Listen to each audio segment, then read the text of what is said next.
and do my best Rich impersonation by saying, I got it written down if you want me to do it. No, it's up. Oh, you want to go? See, we're already live. Do you want to Live. try that, Joel? You want to try that, buddy? I can pull it off. I think I can stand in for. All right, have at it, big man. Rich. Look at this. He even wrote it down. I love it. Yeah. So, hey, welcome to the Dan Gets Rich Endurance Sports Podcast. Today is October 21st, and this is episode number 14 of season 3, at least if I counted correctly, like Rich always does. Make sure you follow on social media, Facebook, Instagram, at Dan Gets Rich, not on Twitter for whatever reason. They're not there. And hit subscribe on whatever platform you're watching and listening right now. Now, the big man on campus, the big man of triathlon, King Panda, Dan Cole, the host with the most.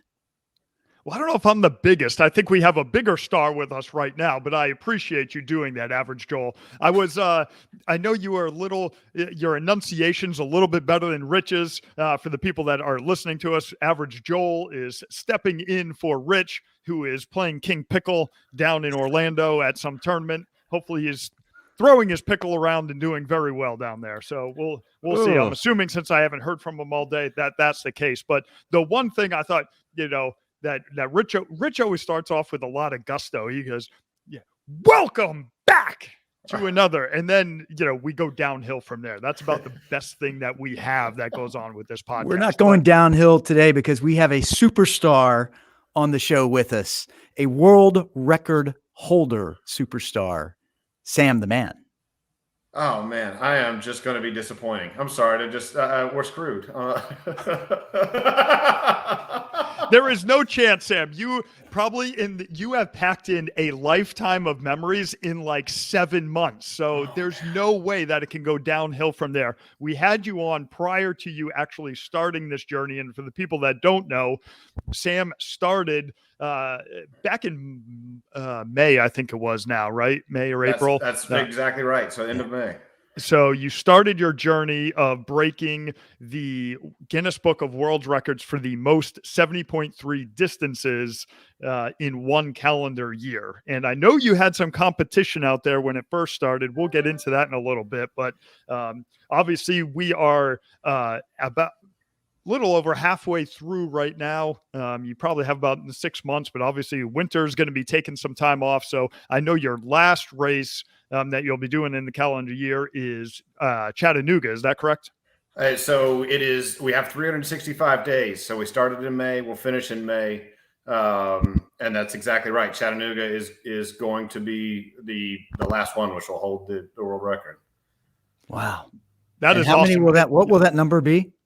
We don't know yet. I'm trying to get right now. It looks like it's in the mid 40s. Nobody's announcing their springtime stuff yet. I don't know whether that's COVID or what exactly. But the locals will start popping up here soon. We'll see what else I can cram in here. So ideally, I'd like to get over 50, but we'll see. That's a Sam, lot of racing, man. you are putting a hurting on everybody else who ever had a thought about doing this, because originally you had said 37 was the number, and now that you're talking 40s and 50s. I mean, you're like Tom Brady out there. You're just going to keep going. Right? It's about the person. I want them to open the world book, the world record book, and look at this and say, I'm not even going to try. So, we've just made it so very difficult so that they'll go try something else and we can keep this record for a long time, because it traded hands over the past 10 years, 3 or 4 times. So, everybody was beating it by, 1, 2, 3. And currently the old record was 24 in a year. So, trying to more than double that, good luck to the next person. Yeah, man, that's insane. So you're halfway through, right? You're coming up like on what, number 40 this week? Yeah, this number 30 was this past weekend, and we have one in North Carolina, Delaware, North Carolina, and then Waco, Texas on Saturday, Sunday. They're right next to each other. Yeah, so, I mean you could basically, So what's been the most difficult thing of doing this so far? I mean, you talked about, like in the last interview, you talked about logistics and getting places and sleeping and things like that. Is that what's proven to be the most difficult, or is it something else? The doubles is what we call them, where we do these Saturday, Sunday races, has been far more brutal than I expected it to be. We tried it out in March of this year. It was Claremont and Miami. Claremont, not exactly a flat course, but driving and having a hotel room, and that's what we really discovered recently, because you do the Saturday race, and if you're good, you're finished by noon.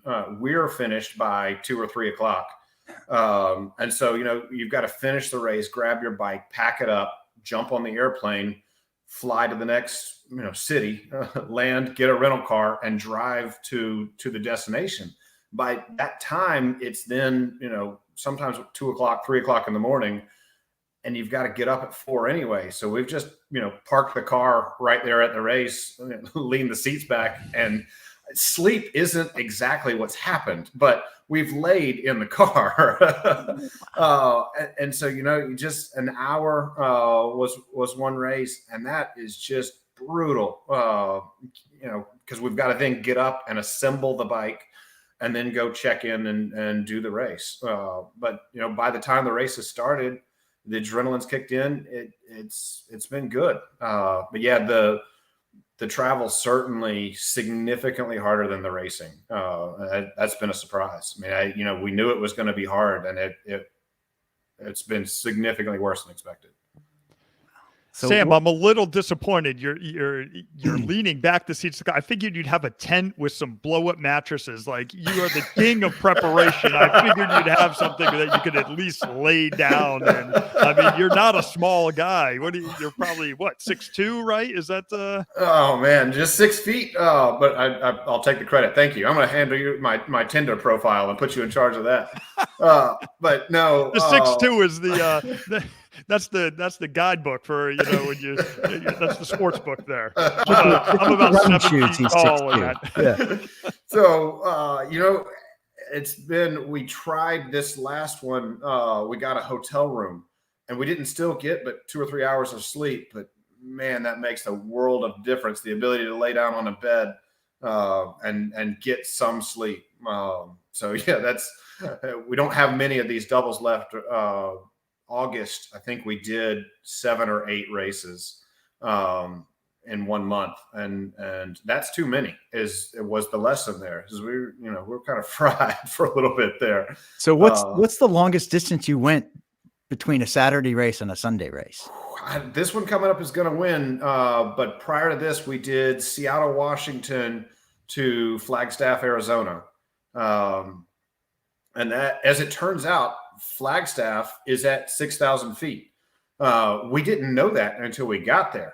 So we did Boulder, and we come a few days early to acclimate for the height, the air. We go out there and just roll out and do it. So that was the lesson.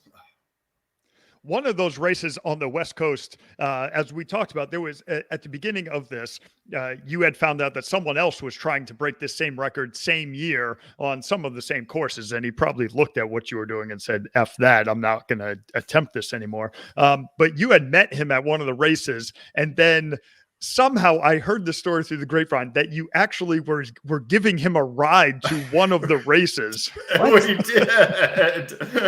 So you guys will like this. This was another double weekend. So Carlos, we were slowly learning about him, and he comes up to us in Boulder and says, "Hi, I've seen you guys at some races. I think we're trying for the same Guinness record." So yeah, we're doing what race are you on? And I think at that time he was at like 10, and this was Boulder's in August. We're at like 17 or 18, and I just watched his eyes just how. So he's interesting. He was really clever. I was really jealous. He called Ironman Foundation, and is racing through the foundation. So he's got foundation slots for every race. And so he's got to raise foundation money But he's according to him, Ironman will only, since he's doing it that way, only let him race in Ironman branded races. And we are doing challenge, clash, locals, Ironman, everything we can. So I think we're almost double his current number, but he's kept going. So this was, we saw him before St. George, and he said he was going to do it. And we had gotten a roll down spot and said, no, there's another race in Idaho that weekend that didn't have the St. George elevation. So let's go we'll do Idaho and then go over to Washington. So he was going to do St. George and then Washington, and didn't have a ride, didn't have a plan to get from the airport to the race. So he reached out to us and said, yeah, come on, we'll take you. So he slept in the car with us for that hour, and then had some trouble on the race. Was not able to finish the race. He got hypothermic. Coming from warm to, it was frigid. It was like 52 when I got up that morning. So once again, the lesson here is 6% body fat is a disadvantage sometimes, really. The heavier you are, the less you feel the effect. So with that guy, since he DNF'd, right? Yeah. Does that mean he's done with his world record quest, or does it not matter? It doesn't matter. So it's just as many races as you can finish. And so, that one then didn't count for him. And it certainly counted for us, but he's doing more. We'll see him again this weekend. I think he's going to try to do the same thing we are. We'll see. He was talking about flying American, and in the middle of COVID, Southwest American are having problems canceling flights, and so we've avoided those airlines right now. So we'll see how it works out for him. Wow. Well, I hope you crush his spirits out there. I'm on the Sam train right now. So kick him in the knee really hard, sweep the leg, get a body bag. Oh man, I wanted to hate him so much, but he is a really nice guy. So we've really enjoyed it, and from our perspective, he's not even close. And by the time we were really talking, he couldn't catch us. So for us, it didn't really feel like it's a spirited competition, but we're pretty far ahead. He's not even playing the same game, Sam. Like you guys, he had no clue what he was getting up against when he decided to take this on. You're halfway through right now. How does the body feel? I mean, you've done so much travel. Obviously, we talked about not doing any sleep, but in the midst of that, you're also racing 70.3s, which puts a lot of trauma on the body as well. So how's the body holding up from the beginning to now? Has it got accustomed to it? Is it a little easier now to navigate? You know what to expect, or just tell us about that. Yeah, it's so, of course, injuries happen. I have done something to my Achilles. The question was, do you go to the doctor? Do you get it looked at? And my answer was, until it prevents me from racing, it doesn't matter what the doctor says that involves not racing. I'm not going to do it. So that hasn't been examined, but, shoulder issues, lots of little issues. And then my brother crashed his bike last week in Spain that was the first wreck we had. So he's going to have some road rash and a sprain coming into the race, the double races this weekend. So yeah, this will be the first time that's faced us. But I was talking to the nutritionist about it this morning. I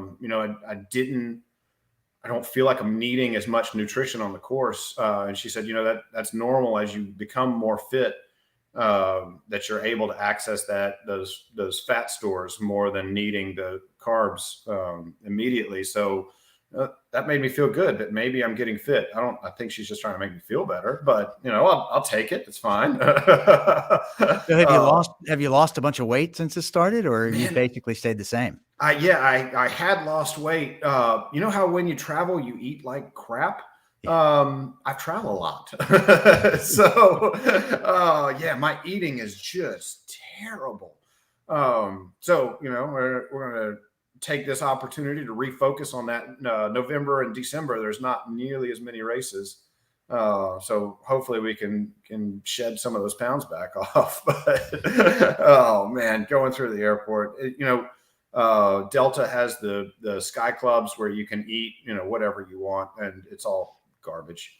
I'm sorry. There's a lot of opportunity for good, healthy food, but the only things that I grab are garbage. We were in one and they had unlimited Oreos. I don't know. I mean, I was just uncomfortably full by the time we got on the airplane with just Oreos. So yeah, that's were they the lesson regular Oreo, Sam? Or are they the lemon flavored? You go with the Oh, they were regular. golden? And I mean, when you have unlimited Oreos, I just made them all double stuffed. Just throw away the other half, and then now it's double stuffed. An Oreo club sandwich. I always break them in half, and I force myself to eat just a plain cookie because it's so much sweeter when you get the double stuff it together that it makes me feel like I'm earning the double stuff by eating just the wafer on the other side. Oh yeah, that's my Oreos are my secret treat at the 2 hour mark on the bike. I have Oreos. And it certainly doesn't increase speed, but it's something I get to look forward to. So you have them in a Ziploc in your jersey pocket? Yeah. I got a pocket on the side, and you got that sleeve of 6 prepackaged. That is absolutely the deal. But obviously I'm getting passed as I'm eating Oreos, and the looks that I get from people, several comments of, "Are you eating Oreos?" Dude, I am doing that next weekend. I'm doing Oreos next week in my race. Oh, just you got to have something to look forward to, something fun. Is that coach approved? For Sam, it's okay. Joel, I don't know if that's coach approved, buddy. Sam is, I aspire to be like Sam, and so I'm just going to copy him. It's okay. If you want to finish in the top half, just do whatever the opposite of what I'm doing is. It's perfect. It's fine. In Austria, I finished in the bottom 10, not 10%, the bottom 10 people, actually. So, we were looking for a record that you didn't have to be athletically gifted for, and I found a great one. So I think you're selling yourself short. Doing 50, 70.3s potentially in a given year does not make you unathletic. So, maybe just not fast. Fair enough. I don't. There's no reason to go fast. All right, you've been to a bunch of different Vinny. Sorry, I just cut you off, Dr. K. It's okay, average. I understand. Thanks. So, but you've been to a ton of different places, right? And lots of different kinds of venues and places all over the world. So what has been your favorite race so far, or favorite location so far, and why? It's not even close. It is absolutely Challenge St. Polten in Austria. It was amazingly gorgeous. This was the third race that we did, and we go up there. This is just a fun story, but so for the swim, there were at the time, this is backing it up further, Austria was closed to Americans. And so I was, that was the only 70.3 in the world that weekend. So we've got to get into this race. So I start scanning through their stuff and their exceptions, their COVID exceptions. And in there is professionals, so that soccer stars and whoever else can come play. And so what's the definition of a professional? And come down, and it was, if you intend on making money at your sport. Sure, I can intend on making money at this sport. And so we actually used that to get a governmental invite to come race. So we got to do that race off of a technicality, which is fun. So we come in, and this swim is bitterly cold. This is the end of May, and in Austria, I think the ice shelf had just finished receding. I jumped into the water, and I couldn't breathe. I thought I've never thought about quitting a race. I was 100 yards out and I'm going to die. I've got to quit. I take my goggles off. I'm doing a backstroke, and I mean, I jump off of a dock. And so of course there are Austrians swimming around me left and right, and I'm in the way. I'm that jerk. There's a lady on the surfboard screaming something at me in German, and I don't have a clue. I couldn't breathe. I was going to die, man. I'm not going to make it. So for whatever reason, just fine. Billy's here. We're in Austria. If I quit, I have to go all the way home, having quit this race. So finish that swim is a 2-lake swim. So you get out of the first lake and you go, 100 yards, 150 yards, and jump in a second lake. I get out of the lake and I'm walking, sauntering, really. And the Austrians are just sprinting by. Like, it's just nothing. Get in the second lake and finish that. So I was like, oh man, this race is just going to be terrible. So we get on the bike, and that's 4,000 feet of total climb on that race, which it's not easy. But it's through the Alps, and it's just like you see in the Tour de France, where the towns are out, they're celebrating. There's people out playing instruments, they're drinking, they're having a blast. It was unbelievable. That bike was the most gorgeous bike I've ever been on. So you get to the top of the mountain, and it's just switchbacks and down, and you can fly. And so I'm going down, and at the first switchback, they've got an airbag, like you would look like a swimming float over the guardrail. This isn't good. And in the corner, I'm looking over, and there's an ambulance with the gurney out, ready to go. I guess they saw me coming. At every turn down the entire thing, they had an ambulance ready to go with the gurney out and the airbags. But the views were spectacular. And then you went down to the run. It was a gravel run along a river. It was just beautiful. Gorgeous course. So yeah, if you ever get the chance to go, challenge in St. Polten, we had a blast. Loved it. Sounds almost like Challenge Roth, Dan. Bird and Lederhosen and stuff like that. Yeah, I heard you'll be doing that, Average Joel. So Joel kind of stole one of my questions that I was going to ask you. So if we're talking about best venue, why don't we talk about worst venue? Or one of the best independent experience that you had, or overall experience, coupled with the city, the town, the people, food, et cetera, et cetera. We're going to use you, Sam, as the guinea pig, because there's a lot of people out there that want to talk about races and what to go do. And if they're choosing 70.3s, you, sir, have experienced pretty much every single 70.3 out there. So we can go ahead and talk that. But I'm just curious, as far as that, I know there's a lot of races out there. There's got to be a venue that you kind of went there and were like, nah, that's forgettable experience. It's been fun. We have been making YouTube videos along the way because, as you can imagine, things start to run together. Right after Austria, we were supposed to go to Belgium, and COVID canceled that race. So we scrambled in, got some help from Ironman, and got into Blue Ridge. So we had just done 4,000 feet of elevation. We get into Blue Ridge, and it's a really cool swim. You're up in a reservoir. It's really pretty. And then we start that bike, and the bike climbs up into the Blue Ridge Parkway, and you're expecting these beautiful views. I think race directors all lie. We'll go with that. No matter what they say, this is a nice rolling hills. This is blah blah blah. This race called it an epic climb. So you knew it was going to be bad, but I spent an hour and 17 minutes just suffering going up that stupid mountain and just hated it. Absolutely just terrible. and I have talked to people who love it. For the people who do mountainous climbs on the regular, that they had a blast at that race. I was terrible.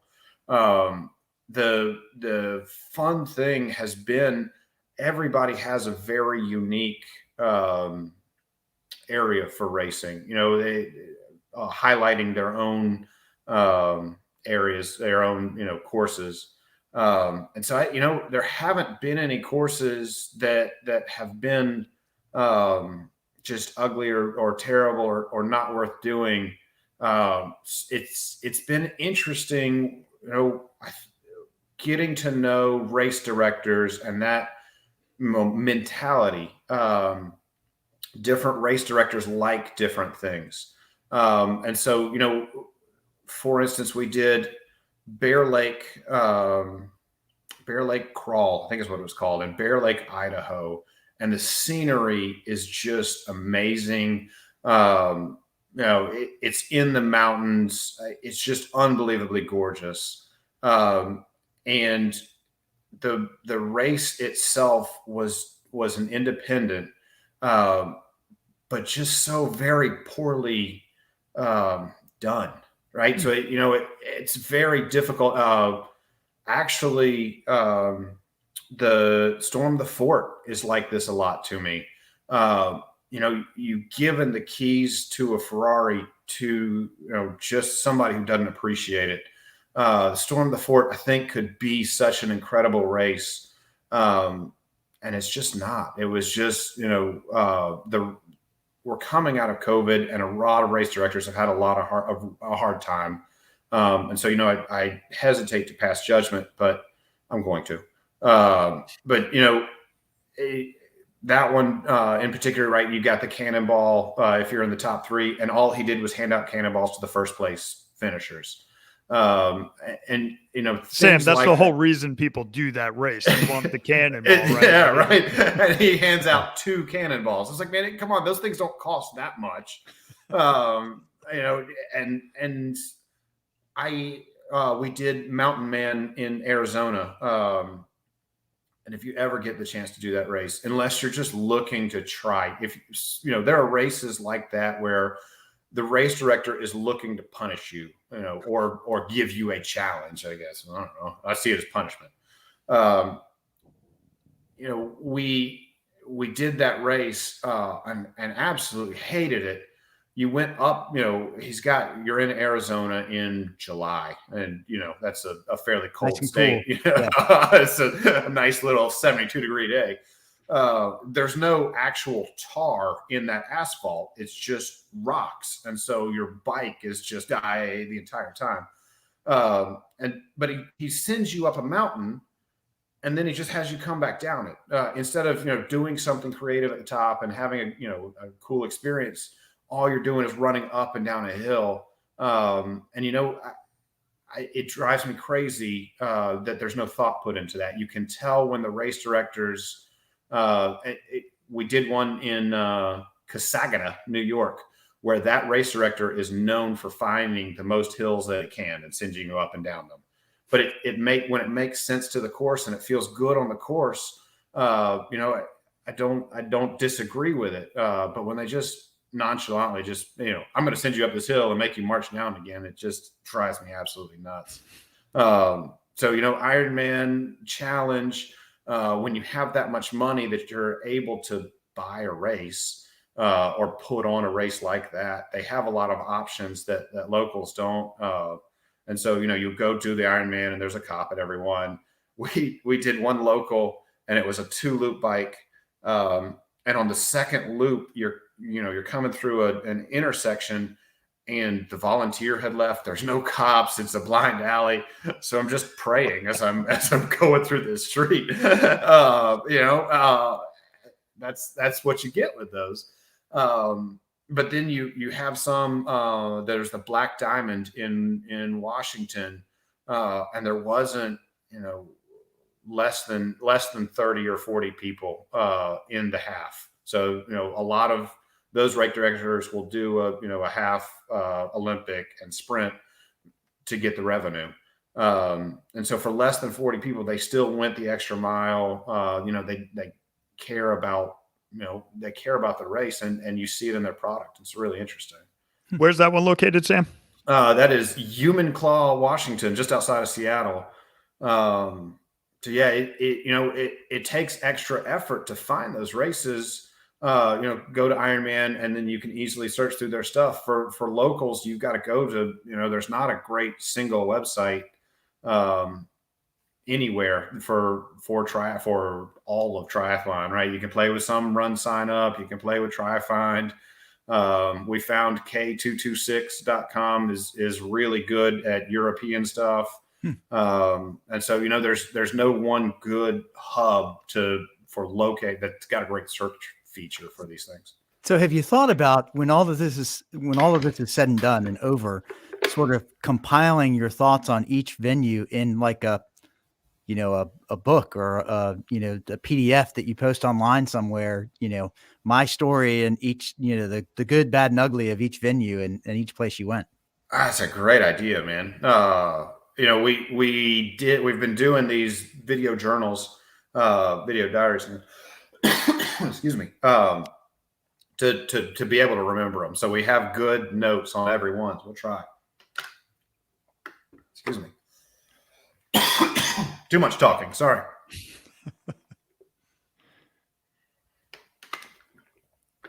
We got you. You got to hydrate in between there, man. Yeah. Sorry about that.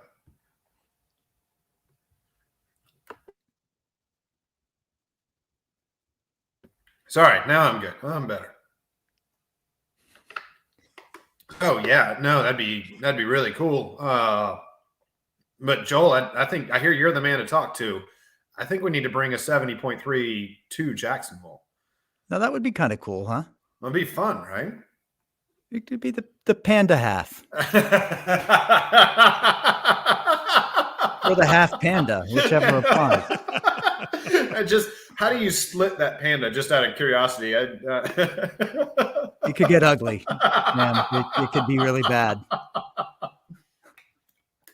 Oh, hey, in other news, Rich said, Joel, thanks for filling in. And he wanted to let us know he is King Pickle of his tournament, took home the gold. So congratulations, partner out there. Rich, great job. Way to go. Woo. So, yeah, no, it's just interesting as far as, some of the logistical things. Obviously, there was a lot of time, work, energy that was spent into doing that. Has everything kind of gone according to plan, or what's been the hardest thing that has been unexpected for you that you weren't anticipating that you've kind of had to navigate your way through on the fly? Horror stories. Yeah, this is fun. We have only had one, knock on wood, cancel or one shorten. So, the race director is going to do everything that they can to put the race on. So we went out to Des Moines. That's sort of like fifth or sixth race in. We're so excited. I've got this down. Obviously, I'm good. And so we show up at 7 a.m. And everybody else has paid attention to the text message that, hey, the race is delayed. Okay. So lightning kept them from starting on time. So we have figured out, right? I got all kinds of insider secrets for you. They have, Ironman specifically has an hour of play time. So if the race, is scheduled for 6 a.m., after 7 a.m., they have to cut something short. Excuse me. So the lightning pushed it back. So they shortened the bike. For us, that killed it. Wow. Yeah. If it's not 70.3, it doesn't count. Yeah, I heard you. One of the things that you had mentioned before you even started some of these independents that you were trying to find to go out and race at. You said some of them were like 70.1, 70.2, 69.9. Like you were like, man, it's really hard to actually find some of these races that are 70.3. Oh man, and we have signed up for some of them. Have gotten me. We had one. It was a series race, advertised as a 70.3, but when you go back and look at the maps, it didn't add up to 70.3 by a lot, right? Sometimes those maps are off by a little bit here and there, but this was like 6 miles short on the bike. So we call them up and like, hey, you have a 70.3. What's the actual measurements? And they go, oh, yes, it's it's a 52-mile bike. You don't have a 70.3. I don't know if you know this. You're killing me, Smalls. So yeah, the half, the local races have a lot more liberalness with their distances. Some of them have been, extra. A lot of races we've seen have been 71, 72 miles when I'm turning off my watch.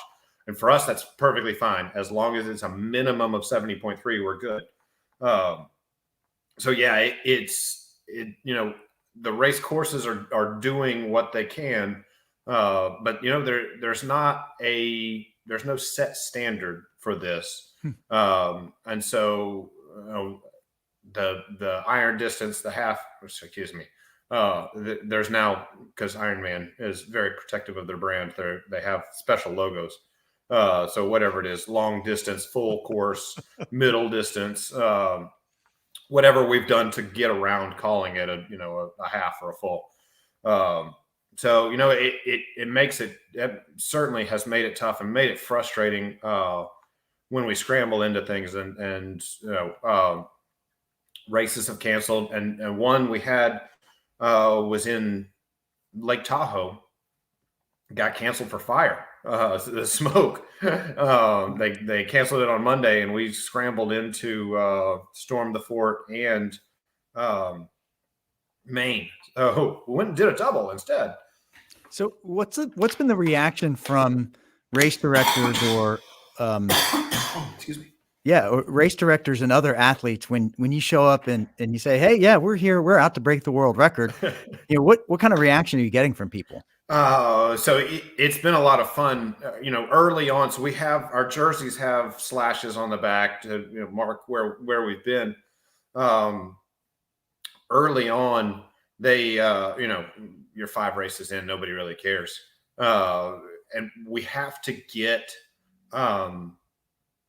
paperwork for Guinness to, that we finished this race and that met everything. So as we've gone more and more, people have been more excited. And of course, the early races are all, hey, is this going to be a world record? No, you're just on the list.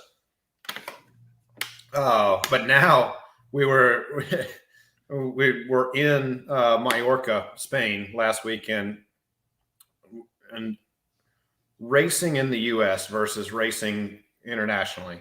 In the U.S., people are so friendly during the race. We're talking, we're having a good time. Internationally, they're passing me, but they're not talking, they're racing. And so you're assuming they're just all jerks. And we get afterwards, they're all so very friendly, very talkative. We sit down and they ask about our backs. And so, we've got lots of slash marks. Yeah, this was our 30th race this year. Get out. And we have one, we were doing the race and like, hey, we're going to set a world record today. And the ladies, yeah, me too. I'm going to go sub 3 for this race. Cool. But we're actually going to set a world record today. And she's like, it takes her a second to comprehend what we're saying. So yeah, now that we're at 30 races, which is just an insane number, people hear that and like, how is that possible? How are you doing this?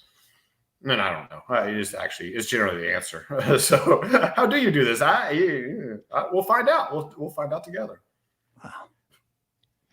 Yeah, that's crazy. I know. I love when you tell people, no, I'm actually doing that today. As far as that though, like when you actually legitimately broke the record, when you were on number 25, did you call the race director and let them know? And would they have done anything special for you? Have you contacted Chattanooga to let them know that's going to be your 365th day? This is going to be the final race. Like, has anybody gone out of their way to do something specific for you? I know, like you said, when you first start, you're at 5. Everybody's like, who cares? We'll see where if he actually makes it, through. Now that you have, and you have the cachet to say you're the world record holder. I mean, has anybody reached out to you, or anybody said, hey, we're a little bit more excited that you're racing our race? It was funny. Augusta. So we had timed it because Augusta was both mine and my brother's first race. So we had done the math to time it so that Augusta was set the new world record. And we're talking, of course, Ironman knew, and they're Ironman. But we talked to the race director, and he's like, "Cool. Is there going to be fireworks or anything?" Like, man, you're like, yeah, what you're doing it. Wouldn't you be in charge of that? Oh, they get that question a lot. Hey, are the Guinness people going to be here? And we can pay to have the Guinness people there. So we're working on that for Chattanooga. And so, yeah, Chattanooga will be a big deal, and we're excited about it. You need to call Phantom Fireworks and see if they'll sponsor you for that, That's a great idea. Make sure you have the big fireworks. Joel, you do realize on the show, you come up with the idea, you run with the idea, buddy. Excellent. Yeah, thanks. They're right down the road. I'll go pay them a visit. So yeah, it has. We gotten as we've gone along. This last one we were featured in the race race packet. That's cool. They are getting far more excited, and we tell them, hey, we're going to set a world record at your event.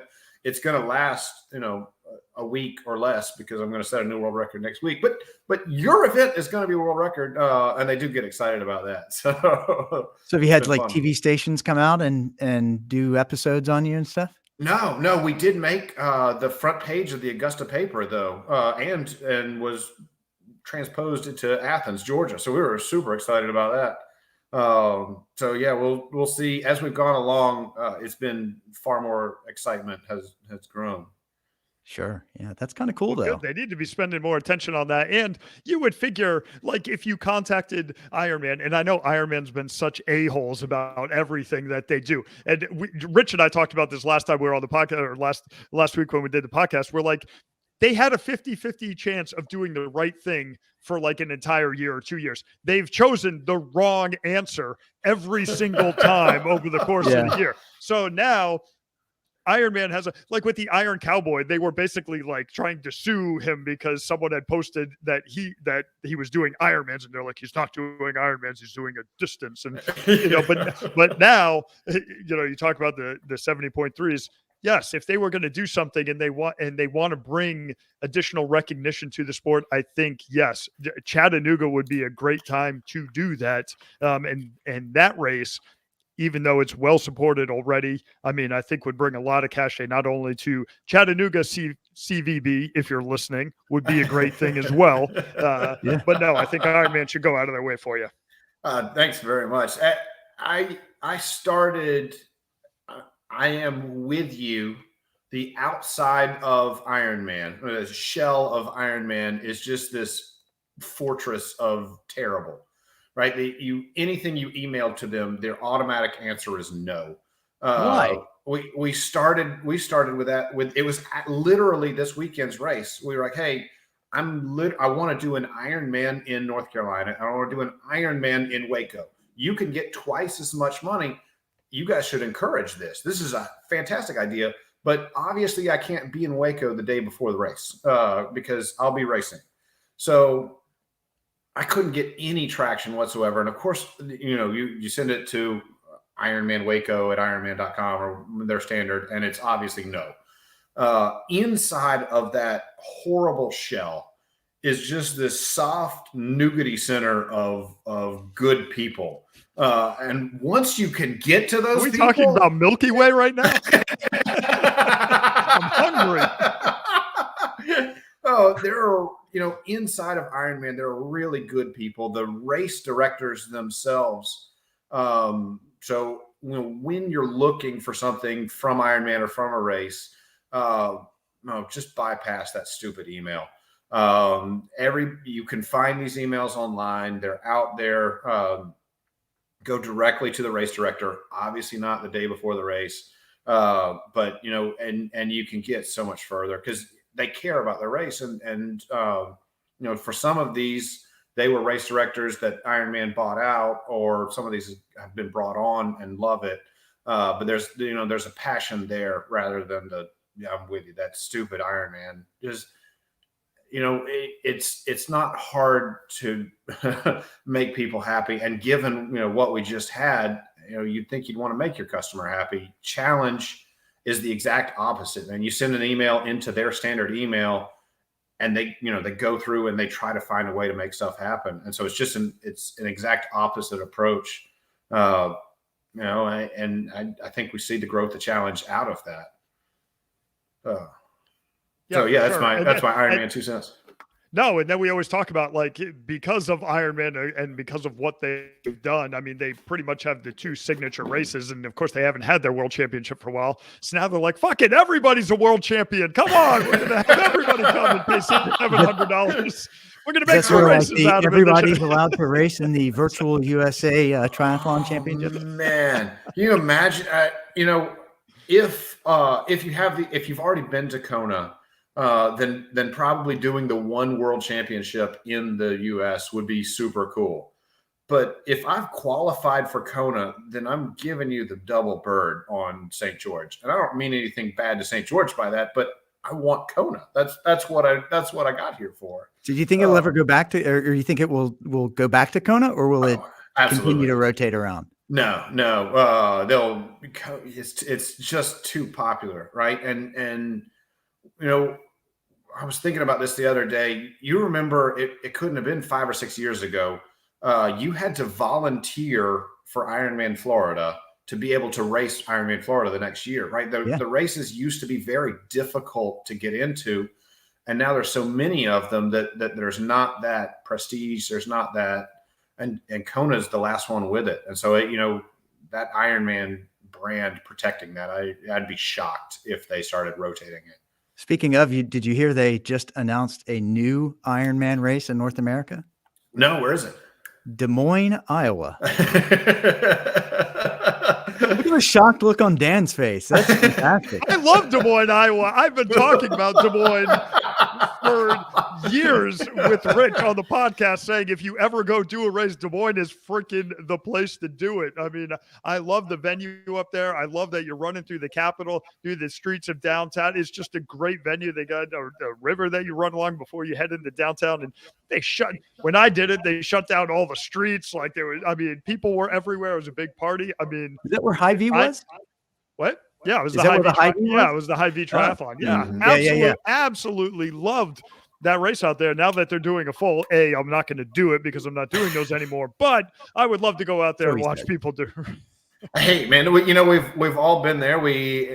After every Ironman, I regret this, and for 2 or 3 years, I'm never going to do another one of these. Until the memory fades. Oh yeah, that wasn't that bad. Yeah. So this race. June 12th, it's the North American National Championships. So they're mothballing the 70.3 that they have there, and they're going to have race is the North American Championship. Yeah. Nobody knows what that means. You have a championship. Thanks, Oprah. Yeah, but so registration opens November 1st if you're so inclined. Nice. I am going to enjoy the rest of next year. From May until December, there will not be any races. I'm feeling very confident. Very nice. I see a lot of couch time, maybe gaining a few LBs back, Sam. But it'll be well earned in that regard. My honey-do list is like 6 miles long. I don't, the house is probably going to fall apart by the time I have a chance to do anything. Well, just remember, now that you've been traveling and doing all these races, now you have to travel to go on vacation, to make the rest of the family happy. I know you've brought them on a couple of your races, but like when you're, hey, great news, we're going to go to Spain. Bad news, we're going to be there for a day and a half. That's how it goes. Hey, where are you going this weekend? And they went to Memphis and had a good time, but didn't want to drive across the state of Tennessee to do another one the next day. So yeah. Did you go visit Dyersburg since you're right there? I bag on Dyersburg all the time and I get shit for it, but no. Wait, didn't you get ridiculed by someone there or something? Wasn't this a story from last week's podcast? I did. It was a story. Yeah. I'm like, what are the chances someone from Dyersburg, Tennessee is listening? But alas, they do. It's always funny when you hear people that listen to the podcast. So it's funny who you meet out there. All right, so Sam, I got a question for you. Have you added up all of the miles that you have raced, A, and B, all the miles that you have traveled to get to races? No, I'm so far behind. I have that on my to-do list, but we're gonna find out. So yeah, I had done the original math on that, Sam, before we started. Last time we had you on, you hadn't started yet, but it was based on 37. So now I feel like I lowballed you on all the miles that you were doing. So we need to go back and recalculate those and bring you back up to speed, because I don't want to shortchange you. I think you were at riding it was 3,500 miles or something that you were doing, and you were running it was 1,500 miles or whatever you were doing. It was, all the numbers are very impressive when you put them together, but we'll have to go back and do that math once you finish in May. I want to know how many frequent flyer miles you're getting, and if you have gold medallion status on Delta now. Oh man, I got Delta I got Diamond on the way home from Spain. So I get it's you get the all the way here from here. The first class free upgrades are nice, aren't they? It's amazing. So you'll like this. From coming back from Seattle, we got the pod. This is the first time I've had a chance to ever sit up there, and it's everything that you hope it could be. So that was the double weekend. So we're I'm laying down, and those things go all the way down. It's amazing. You're laying on, and the flight attendant comes up. Would you like a snack? Absolutely, yes. I'm very hungry. I never got the snack. I was asleep by the time she got back. I woke up when the wheels hit from landing. It was amazing. Wow. That's the way to travel right there. Is it a little claustrophobic though? Because isn't as it goes down, and I don't know if you can see, you lay down, but someone is on top of you. So it's like are you cocooned in there, or? So you've got a little bit of you've got an angle on it. So everybody's in their own little angle. So your legs are going up under a table that's right next to them. So yeah, no, I was amazed. That was fantastic. I when we first started, I could not sleep on an airplane. And I will tell you, that's brutal. And now I'm Pavlov to it, man. I sit down in my seat and just start falling asleep. Funny story. I'm the same way. It helps when you're in a pod. When you're sitting in, coach back there, you're sitting straight up and your knees are wedged into the seat in front of you. Yeah, not for short guys like me, dude. The 5'8" guys, we can sit in coach all day long. It's no problem. Giant that you can't sit in the back. I don't have Dan problems, but yeah, it's been amazing. So flying with one airline made a huge difference, and that was part of the planning. Was Delta, we knew, had the most reliable stuff, so that was what we were chasing. But yeah, the side benefit of the free upgrades is amazing. So no wonder you have Delta on your kit now. Are we figure out how to get sponsorship out of them, I would. I know. Yeah.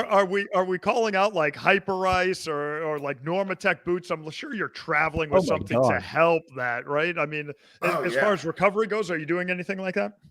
So I started getting massages after I started having problems. But trying to get a massage every couple of weeks as the schedule allows.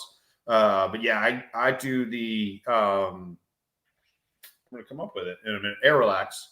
And it took a little while to figure out, but man, those things are early.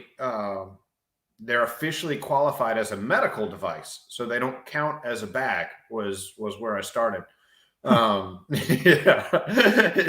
Once again, if I can find a loophole, I'm going to do it to save money or get in and what, that's what we're going to do.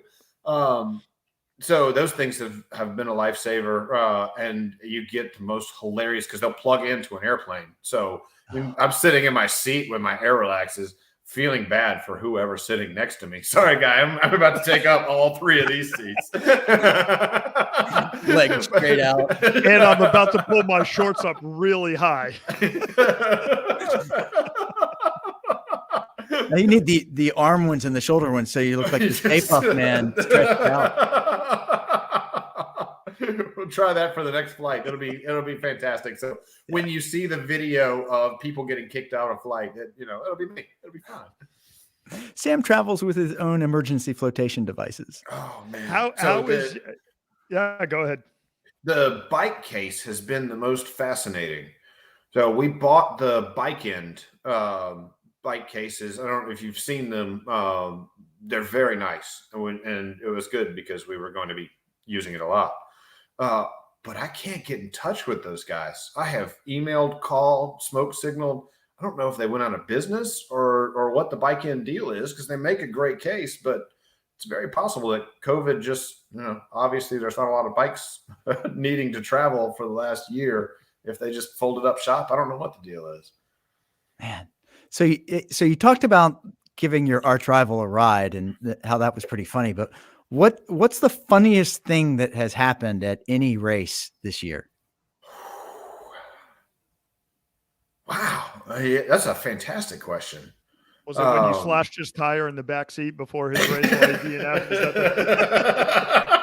you talking about? It was all the ice I put down in him so that he'd freeze out for us. Oh man, nothing stands out. It's just hilarious. Yeah, I'm sorry. Well, let's not go hilarious. How much fun is it to do this with your brother, who we haven't really brought in, but obviously he's a world record holder with you? And how many times or how bad do you want to kick his ass while you're out on the course before you finish? Is that you guys battling out there, or you guys? What's the mono a mono record? Oh yeah, so I have been traditionally a faster swimmer. And he's getting better at swimming. So it's driving me crazy. I can tell the anger in your voice right there. Yeah, so much. I hate it so much. He is definitely the better runner. And on a hilly course, he's the better biker. And so, some courses, I've gotten him, some courses he's gotten me. He is leading right now. So he'll swear that we're not in competition. I'm a good little brother, man. I'm going to try to beat him. So, you got to balance it with, I can't push too much because I need to race again next week, but I really need to beat my brother. There's no better satisfaction than being a younger brother and kicking your older brother's butt. Oh, it's amazing. And he's so just magnanimous when he comes across, better than me. Oh, you're doing a great job. And as he's blowing by me on the bike, come on, man. Yeah. As long as you don't start sabotaging him, it's okay. Is it when it comes down to it and you're in Chattanooga? I mean, are you laying it all on the line? It's the last race you're going to do. I mean, are you going out there, blaze of glory? Yeah. We're going to go out. We have both set new PRs through this. Sometimes intentionally. Augusta was a PR, and we finished. We were going to cross the line together. So, you one step in front, of course, right? Isn't it? It was because with the new dynamic entry for swimming, we can swim together instead of being age group lumped. So, if I can just push him in the water just a couple seconds ahead of me, then we can cross the finish line together. It'll work perfect. There you go. Not that that's been planned or anything. Or if he gets faster than you, you just surge ahead and give him a good breaststroke kick to make him We've done that more times than I can count. He's complained. It's like, man, somebody was swimming all over me, and I turn around and I see it's you. It's like, yeah, man, somebody was in my way. I don't know how that happened. But doing it together has been huge. It has made it so much, so much more meaningful. Obviously, getting to do it with your brothers is awesome. But having somebody there to be accountable to, I talk about, wanting to quit in Austria. He had the same thing in Arizona. He said his was on the bike. So he's gone, the 28 out, and he's turning around and he's ready to quit. But the only way to quit is to get back to the race start. So you got a bike no matter what. But, we at various times, have both wanted to just quit the race and just sit down. But having that person there has made a massive difference. So, I don't know how we could have done it solo. I was about to ask, do you think you could have done it solo? I don't know. I really don't. Because we talked about early, what happens if somebody gets hurt and is unable to keep going. And we both made the agreement that, whoever's not hurt has to absolutely keep going. I made the joke, what happens if one of you dies? I was like, well, if it's you, you better get buried on Wednesday, because I got a flight to catch on Thursday. Ultimate in brotherhood slap right there. It's fine, right? Yeah. But it's been fantastic, and obviously been a blast to spend that much time with him. And he has not killed me yet. So, we're only halfway in as far as the number of months, but we're over halfway on the races. So I don't think he's got to tolerate me that much longer. I might make it. I might survive this. You guys are going to be like, no, we're not getting together at Thanksgiving. No, we're not getting together at Christmas. I don't want to see you anymore. No, we're good. It's going to feel really weird come June. And hey, man, what are you doing this weekend? We should just hang out, yeah.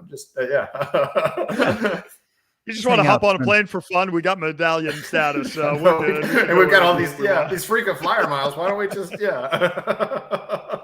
As far as the coaching aspect goes, I mean, just how has your training kind of been different? I always see videos. I'm like, he does track every Wednesday. What in the hell is he doing? Is that just something that's part of your weekly ritual now? Do you just get in and kind of do the same thing over and over? Has anything been tweaked as you get farther along into this, and kind of the same as I know your brother's kind of probably going through the same thing too?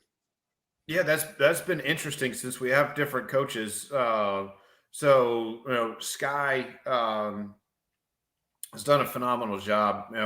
Nobody's ever done this before. So how do you coach to something that nobody's ever tried before? And she has done, her program has been, let's make sure you're healthy, make sure you're able to continue the races. So all of the work was put in, prior to starting. It was a really heavy workload, but now that the races are going, it's just, shakeout stuff really. So shakeout swim, shakeout bike, and track is really just a shakeout run. And so, yeah, she's done a phenomenal job. Billy has a little bit different of a philosophy. His coach is still pushing him a little bit. So it's very interesting to see the difference. Excuse me. I mean, as far as go ahead. I was going to say, he says shakeout run at the track, but he's turning 400s at 65. So. Do not worry. It is not fast. I mean, as far as what he's doing and Bill is doing, I mean, as far as what is his coach? I mean, you said he's kind of pushing. Is there any concern that his body's going to break down at some point, or is he still feeling good like you are? Yeah, no, we have both felt shockingly good. Both of us have expected, to obviously you've got I'm not going to call this normal wear and tear. I'm going to call this really accelerated wear and tear. I feel like I'm 90. But, given what we're doing, we feel much better than we expected to. It's I want to sleep. It has been the biggest thing that got cut out, and so that certainly hurts your everything. Right, is tied to that, but you kind of get used to it. You just keep going. Man, that's crazy. I'm in awe. That's all I got to say. I'm looking forward to seeing the rest of the journey there. Obviously, it's nice because we know you personally, Sam, and I obviously everybody's been cheering for you in Northeast Florida here and beyond, and want to see you succeed and continue to succeed in this. And yeah, I want you to kill everything out. I don't want anybody to ever want to attempt this again. I want your name to live in the books forever. Totally. Yeah. No, you guys have been awesomely supportive, and thank you. The stellar team has been just incredible, and really appreciate everybody. You guys, when we started, we say that we're going to break a world record, and nobody even questioned the stupidity of that. Everybody, absolutely, you could do it, and just tremendous support from everybody in Jacksonville. I really appreciate it. Well, good, man. Also, really quick, I know you said you were doing some tutorial videos and everything on your socials. Why don't you give people your handles so they can follow you and see what's going on with your videos? Yeah, look us up. It's iron.fam, like family, iron.fam on Instagram and Facebook. We followed the Dan Gets Rich model and stayed away from Twitter. We tried to stay away from everything. We like being incognito. Nobody needs to know about us. That's a lot to keep up with everything. So, especially, but yeah, certainly please reach out to us, say hi, especially during races, say hi. I'm not in any hurry and I love to talk. So that's what my goal is, to talk to as many people as I can during a race. Pet as many dogs, talk to as many people. I'm on the Susan Haig plan. It's amazing. Just don't cross the finish line in heels. All right. That's yeah. No dancing at the finish line. Yeah. I couldn't if I wanted to. So do you have anything, kind of in your mind, like you're crossing the finish line in Chattanooga, you have something in mind you're going to do? Are you just going to fall over and be like, thank effing God, I'm done doing that? What's going to be the first? Are you going to go around the corner and get ice cream? Like, what's the first thing that you're like, yes, I don't need to race. I can just do whatever I want now. Oh man. I don't even know. When we started this, I was hoping, some light would come down at the finish line and we would see, I'd be expressed to some ancient knowledge. And I have not received that yet. In the event that I do, I promise Dan Gets Rich will absolutely be the first phone call that I make. But no, I promise we will come up with something fun for Chattanooga. We'll see what we can think up. Phantom fireworks. It's just, I'm so excited. Joel's all over that. Joel, man, let me know how that works out. We look forward to seeing how many thousands of pounds of fireworks that you're going to be shipping up to Chattanooga. Hey, if we time it right, they do 2-for-1 specials at New Year. So, I'm thinking right now, they're not really selling any fireworks. Maybe now's the time to go in and hey, refresh their stock, deplete their stock a little bit. I'm sensing a field trip is in order. I expect the phone call, Rich. Please, Joel, please report back to us. Let us know how the Phantom Fireworks sponsorship party is going. Absolutely. Yeah, absolutely. Yeah, we want to get you as many sponsorships as we can, Sam. So by the time you finish this, we want your whole tri-kit to be full of sponsors. That'd be amazing. I love it. We are terrible at that. We when we started, we had decided to raise money. So for the Try for the Future Foundation. So they provide triathlon equipment to especially boys and girls homes. Kids that can't afford it's expensive hobby. But the lessons that triathlons teaches, I think are hugely important and good for everybody, really. So, certainly try for the future is fantastic and help them out. Well, again, if they're looking for equipment and things, I mean, I know they always are. We have a plethora of people in this area who every single year, obviously, you go through and discard a lot of stuff. I know I have a lot of stuff. So, I mean, if that's what they're, kind of looking for and that type of thing, I'm sure we can put some stuff together. That's awesome. As you know, Sam, we always do 3 questions. So, I mean, if you want to stick around and do that, we'd love to have you. I love it. I'm in. All right. Joel, you starting on the 3 questions, or you want me to go?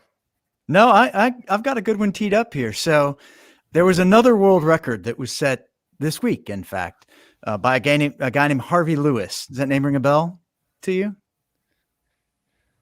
To me or to Sam? To either one of you. Yeah. Huey Lewis. I think I read him, but I think I read the story. So go ahead. All right. So Harvey Lewis is a guy from Cincinnati, Ohio, and he ran the Big Dog Backyard Ultra Marathon over the weekend. He ran 354.156 miles over 3.5 days. All right. So here's the question for you. All right. So how many steps do you think it takes to run one marathon? Oh man, in a marathon, I'm gonna guess 350,000 steps. Okay, 350,000. I'm going to go $1, Bob. I'm going to say, I want to say 80,000 steps. So both of you are high. Dan is significantly high. I did my math wrong there, Joel. So I was multiplying by 3 instead of dividing by 3 on that. So I'm way off. So on average, for men who take about a 30-inch stride, that turns out to 55,374 steps for a marathon. So this guy Harvey, essentially in his 354-mile race, did 13 and a half marathons, so 750,000 steps. I wonder if your Garmin goes that high. I'm just imagining my Fitbit at the end of this kind of exploding. My Garmin would say, "Are you crazy? You do not have to move for 42 years." Yeah, what is the rest that you get on the watch after that? Yeah. I go for a 30-minute run. It tells me I need 3 days to recover right now. That's how bad out of shape I am. So I can't even imagine doing that. Hey, Sam, real quick. One of our listeners, Shay just said, "What's the info for the Try for Future charity organization? Is there a website? Where do you go to find out more information about that?" Yeah, go through our iron.fam has everything. So yeah, go through that and then they'll direct you everywhere. Perfect. Sounds good. Well, my first question is not as in depth as yours, Joel. So maybe I'm going to come back to that one. So in the United States was the first patented mini golf course. In what city do you think that was? Ooh. I want to say Detroit. I'm going to say Daytona. Daytona would be a good guess. I only bring it up because it's going to be your landing spot, your final destination for your race. So Chattanooga has the first patented mini golf course ever in the claim to fame. Wow. Yes. How about that? Also home of the choo-choo. All right. So I'm going to keep it. I'm channeling Rich, right? And so Rich always comes to 3 questions with a theme, right? So my theme is steps. Okay. So how many steps do you think there are in the world's longest flight of stairs?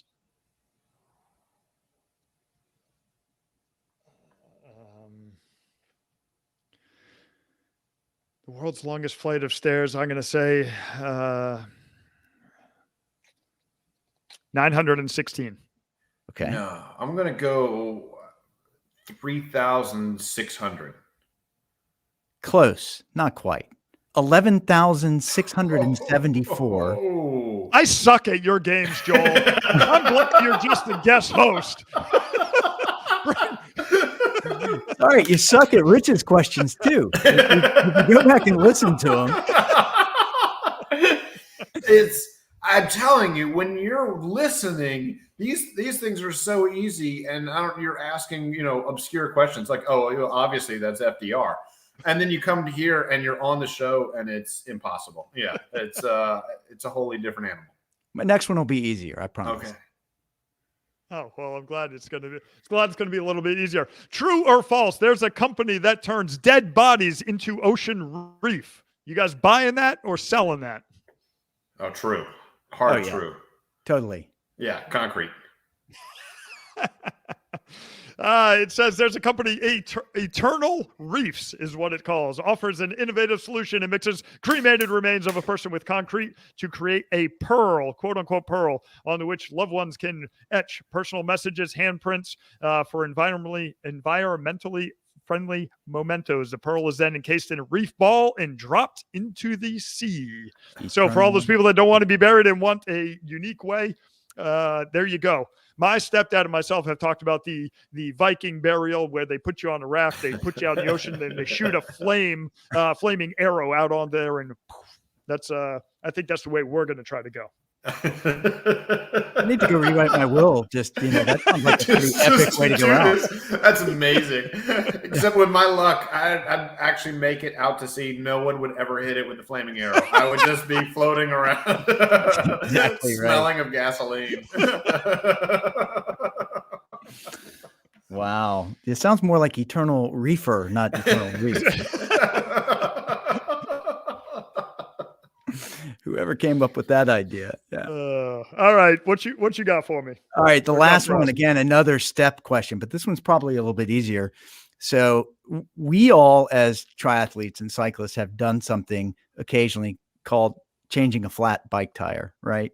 Some of us are better at it than others, Dan, but all of us have done this. So how many steps are involved in changing a flat bike tire? Well, it depends on if you can do more things than not. So, I mean, are you including like shifting the gears to take the chain down so you can take off? Is it a front tire? Is it a back tire? Yes. I mean, yeah, all of the above. Okay. Yes. There's the old one step where you just wait for race support to come around. All right, that's my plan. Actually, I cycle with a pit crew, and they take care of it for me. So I am going to go step 1, shifting the gears. Step 2, opening the skewer. Step 3, taking the chain off. Step 4, taking the tire out. Step 5, you're going to stick you're going to deflate the rest of the tire. Step 6, you're putting the little lever in, running that around. Step 7, you're taking the tube out. Step 8, you're blowing the new tube up a little bit. Step 9, you're putting the tube in. Step 10, you're enclosing it. Step 11, you're blowing up the tire. Step 12, you're putting it back in, putting the chain back on the cassette. And then step 13, you are tightening the skewer again. So there you have it. There you go. Sounds right to me. I don't know. I have a pit crew that takes care of it for me. I think your pit crew is me. I've changed more of your tires on bike rides than I've done of my own. Well, look, I'm just trying to learn because, there are going to be days that I'm not riding with you and have to do it myself. And so I need to know. It's all about self-preservation. Yes, I know. That's amazing. I'm jealous of your foresight, really. That's why you bike with the doctor. Yes, bike with the doctor. Yeah. All right. My last question is going to be really short. Obviously, you guys know I'm a Red Sox fan. Game 6 tomorrow night, 8:00. Who you got? Don't say the bad guys. The Braves. Yeah, I grew up a Braves they play fan. tonight. That's not even the question. That's why I said that. I want to come back on this show or ride. I'm not going there, man. How are you going to pick against the Sox? I don't, Yeah, it's, it's got to be the socks over the cheaters. And Dan got so miffed he's disappeared on us. Right. He didn't actually want to know the answer to the question. That's He just exactly right. Well, Sam, thanks for joining, man. It's been great talking to you, catching up, and I will speak for Dan. I'm amazed at what you're doing, and that you're still able to walk and laugh and everything in the midst of everything you've been doing. That's just blows my mind. Oh, thanks so much, buddy. Yeah, it's always a pleasure. Come on, are we doing Edisto next weekend? Yeah, you're gonna be there. I'll be there. That'll be fun. Sweet. Very nice. We'll have a stellar crew there. Oh, nice. Yeah. So, all right, well, guys, I'm going to end it for Panda, the doctor, who I don't know where he went. So I'm just going to end it for him. So, Sam, thanks for joining. Everyone else, hope you enjoyed the podcast, and we'll talk to you next time. Thanks so much. I appreciate it. All right, take care. Bye.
I'm sorry. I guess we were back and we lost everybody. Sorry for that. So I guess we are signing off for everybody out there, for Average Joel and for the man. Thanks so much for being on. Thanks for listening. And we will see you next week.